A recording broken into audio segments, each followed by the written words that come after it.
Hello everyone, today in this video I will show you how to edit pictures in iPhone 16 Pro Max.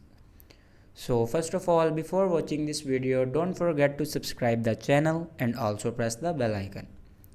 So let's start the video. First of all, open a picture you want to edit. Then simply click on Photos Library and open a picture you want to edit. And if you want to edit this picture, here you can see the option edit. Click on it and here you can crop your photo,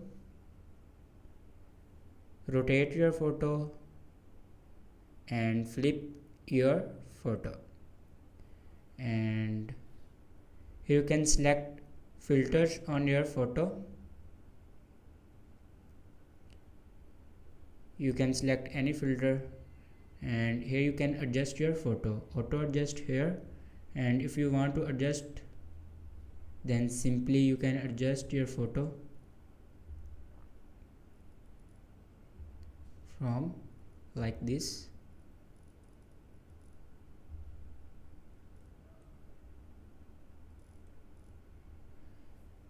And after clicking on done. So this is the way to edit pictures in iPhone 16 Pro Max. Thanks for watching this video.